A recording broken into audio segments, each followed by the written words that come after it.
Now let's come on to VARC section and do last 5 year का analysis and understand as to from which topic are you getting questions in your VARC section. Okay, so इसका syllabus हमने already देख लिया है, हमें पता है कौन से टॉपिक में कैसे टाइप के क्वेश्चन आते हैं, बट अब देखते हैं कौन से टॉपिक से ज्यादा क्वेश्चन आ रहे हैं. So let's start with RC reading comprehension. एक टाइम था जब 25 में से 15 क्वेश्चंस और 14 क्वेश्चंस जो है वो आरसी से आते थे, विच मीन्स वो एक नहीं 3 पैसेज तुम्हें देते थे वहां पे और हर पैसेज पे 5 क्वेश्चन होते थे. ओके, अभी क्या हो रहा है, एक ही पैसेज आ रहा है.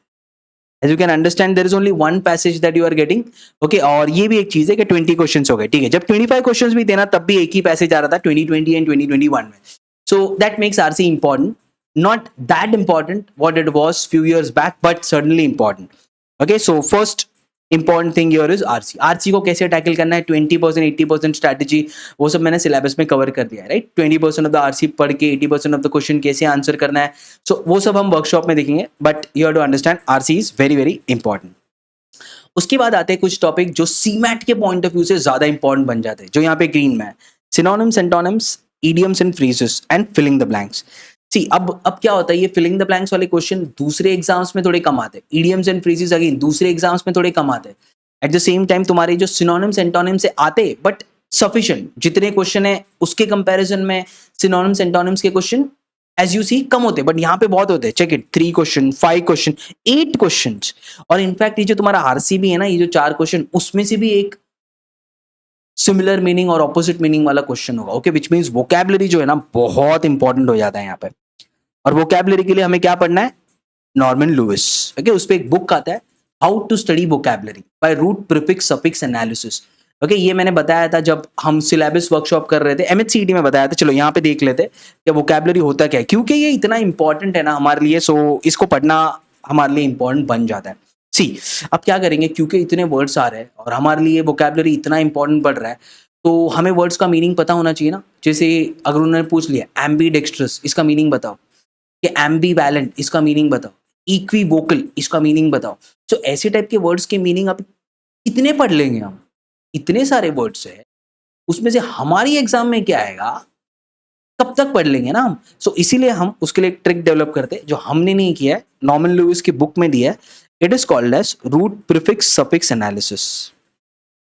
ओके, अभी ये होता क्या है, लेट्स अंडरस्टैंड दैट. चलो मैं तुम्हें एक सिंपल वर्ड देता हूँ, अभी सिंपल वर्ड्स ले रहा हूँ सो दैट यू अंडरस्टैंड कि हम वोकैबुलरी कैसे पढ़ने वाले. एक वर्ड लेते हैं जियोग्राफी. सो इसका मीनिंग समझो. जियो का मीनिंग होता है अर्थ, ओके, और ग्राफिन का मीनिंग होता है टू राइट. ठीक है, इतना समझ गया. जियो का मीनिंग है अर्थ और ग्राफिन का मीनिंग है write. Writing of earth on a piece of paper, geography. अभी ऐसे कर दो, जियो की जगह ना मैं लिख रहा हूँ बायो. ओके, बाकी ग्राफी तो मैंने यहीं से उठाया, GRAPHY. So graphy means to write. ठीक है, bio means life, writing about someone's life, biography. इसके आगे एक और चीज जोड़ लेते हैं हम, auto, automatic, auto rickshaw. Auto means what, self starter. Automatic, okay, self starter. तो auto means self, bio means life, ग्राफिन about means writing. I am writing about my life in a book, autobiography. ऐसे तो ऐसे हम क्या करेंगे, बहुत सारे वर्ड, अभी जो भी मैंने था ना, इक्विवोकल, ये जो भी मैंने था ना, एम्बीडेक्स्ट्रस, एम्बीवैलेंट, वो सारे वर्ड्स जो है हम ऐसे ही पढ़ेंगे. ओके, इससे क्या होगा, इससे ये होगा कि अगर एग्जाम में कोई वर्ड आता है, हम उसका रूट प्रीफिक्स एनालिसिस करके, इन शॉर्ट उस वर्ड को तोड़कर, एक एक पार्ट को समझकर उसका मीनिंग गेस करेंगे. क्योंकि इतने वर्ड्स पढ़ना तो पॉसिबल नहीं है ना. जीआरई थोड़ी लिख रहे हो तुम, क्या इतने सारे वर्ड्स पढ़ के जाओगे. ओके, तुम तो सीमैट लिख रहे हो, तो एक लिमिट तक पढ़ना है ना, राइट. बट पढ़ना तो है, हमें पता है, सिनोनिम्स एंटोनिम्स पढ़ना तो है. And as you analyse previous year का पेपर, जो क्वेश्चन वो पूछ रहे हैं ना, वो इस बुक से ही आ रहे हैं. मोस्टली जो क्वेश्चन है वो इस बुक से आ रहे हैं, विच मीन्स ये बुक, नॉर्मन लुइस का बुक, ये हमारे लिए इंपॉर्टेंट हो जाता है. तो जब हम वोकैबुलरी का वर्कशॉप करेंगे ना, will understand this in detail. ये तो मैंने अभी एक जस्ट आइडिया दिया, आइडिया देने के लिए मैं तो और भी दे सकता हूँ. सी, सुसाइड, साइड का मीनिंग क्या होता है, किल. सू मीन्स माई सेल्फ, मैं अपने आप को मार रहा हूँ, सुसाइड. इसके आगे लगा दो pest. Cide means to kill, pest को किल कर रहे हो, पेस्टिसाइड. ये एक आया था अभी, this is your CMAT question, fratricide. Fratri means father, killing of one's father, fratricide. Sororicide, sorori means sister, killing of one sister, sororicide. Okay, Game of Thrones देखा होगा, regi, REGI, regicide, regi means king, killing of one's king, regicide, ऐसे। तो अब क्या कर रहे हैं हम, साइड का मीनिंग पता था, उसके आगे एक प्रीफिक्स लगाते रहे, प्रीफिक्स का मीनिंग भी पता है, दोनों को ज्वाइन करके वर्ड का मीनिंग क्या होता है वो हमने डिराइव कर लिया।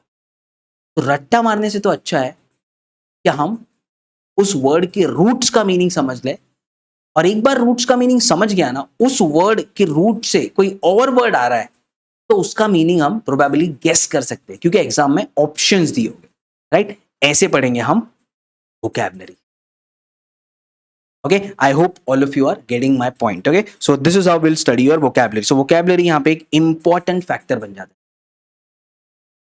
okay, to crack your CMAT exam। और उसको पढ़ना कैसे वो उससे ज्यादा important है।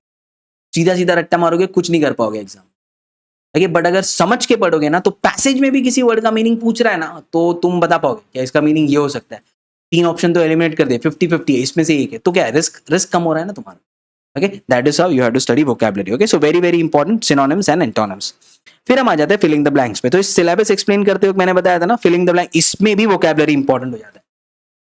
क्या बताया था मैंने सिलेबस के वक्त, एक पैराग्राफ होगा, न्यूज़पेपर का एडिटोरियल है, एनवायरमेंट पे उठा के डाल दिया तुम्हारे पेपर में, उसमें से क्या किया, 10 वर्ड्स तो नहीं होगा, क्या होगा, 4 वर्ड्स डिलीट कर दिए, 4 या 5 क्वेश्चन ही पूछ रहे ना, या 2 वर्ड्स डिलीट कर दिए, या 3 वर्ड्स डिलीट कर दिए, और वो 3 वर्ड्स के लिए 5 ऑप्शन दे देगा। लाइक फर्स्ट वर्ड के लिए 5 ऑप्शन, सेकंड वर्ड के लिए 5 ऑप्शन, थर्ड वर्ड के लिए 5 ऑप्शन। फिर अब तुम्हें क्या पता होना चाहिए, पहली बात तो वो वर्ड का मीनिंग क्या है, तो वो तो वोकैबुलरी से आएगा। तो अगेन वोकैबुलरी का एप्लीकेशन यहाँ पे भी है, फिलिंग द ब्लैंक्स। यहाँ पे भी है क्लोज टेस्ट, वो भी वही होता है, क्लोज टेस्ट और filling the blanks one and the same thing, दोनों एक ही है। ओके, पैराग्राफ उठा के कुछ वर्ड्स डिलीट कर दिए और बोला यहाँ पे कौन से वर्ड्स जाएंगे, ऑप्शन दिया है, बताओ कौन सा वर्ड जाएगा। तो तुम्हें ये भी सोचना है, अरे ये पैराग्राफ तो जो हिस्ट्री पे लग रहा है, तो हिस्ट्री से रिलेटेड वर्ड कौन सा है, इसका मीनिंग क्या हो सकता है, चलो इसको तोड़ता हूँ रूट प्रीफिक्स सफिक्स एनालिसिस से, तो इसका मीनिंग क्या होगा वैसे। Okay, so that will help us to crack filling the blanks as well as your cloze passage, okay, which is cloze test. Correct, तो ये भी क्लियर है अभी। ओके, अभी एक कुछ नया यहाँ पे आता है जो बाकी के एग्जाम में आगे नहीं दिखेगा, इडियम्स एंड फ्रेजेस। 2 3 3 1 2, 2 से 3 क्वेश्चन आ रहे हैं, तो फ्रेजेस उनका मीनिंग क्या होता है। Okay, kicked the bucket, he kicked the bucket, so इसका मीनिंग क्या है, ही डाइड। तो ये सब पता होना चाहिए कि इडियम्स एंड फ्रेजेस इनका मीनिंग क्या है, तो ये तो रट्टा मारना होगा। ओके, थोड़ा समझ के रट्टा मारेंगे सो दैट ब्रेन को ज्यादा प्रेशर नहीं आ रहा है। ओके, क्या सीधा सीधा रट्टा मारोगे तो फिर बहुत डिफिकल्ट हो जाएगा ना, थोड़ा समझ के will memorize those things, but make sure we have to do this as well. Okay, so ये 3 चीज बहुत इंपॉर्टेंट हो जाते हैं when it comes to your VRC section.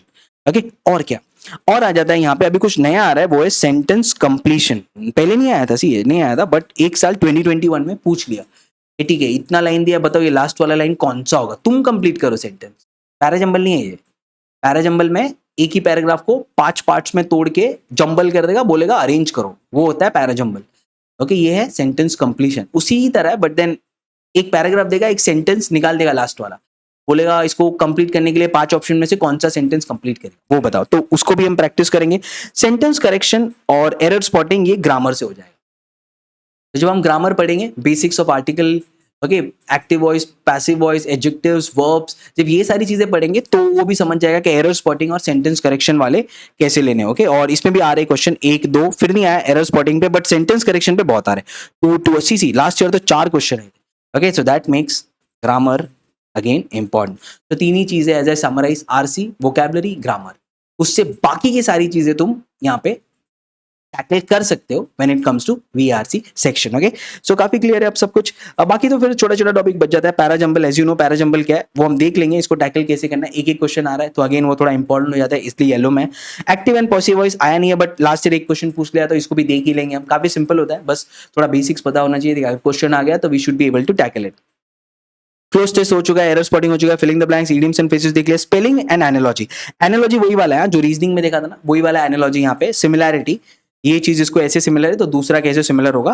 फिर लास्ट में आता है स्पेलिंग। ओके, स्पेलिंग क्या होगा, अभी जैसे क्लेप्टोमेनियाक स्पेलिंग आता है इसका, एग्जैक्ट बताओ, हर अल्फाबेट सही होना चाहिए, तो फिर वो थोड़ा देख लेंगे क्या कैसे इसको टैकल करना है। अभी सी ये तो आता है, कितना पढ़ लोगे स्पेलिंग में, कितने स्पेलिंग होते हैं, और इसके लिए कोई ट्रिक भी नहीं है, पता है तो पता है, नहीं पता है तो नहीं पता है। ये कुछ स्पेलिंग्स देख लेंगे जो हम एक्सपेक्ट कर सकते हैं एग्जाम में, क्या इनका एनालिसिस कैसे करना है।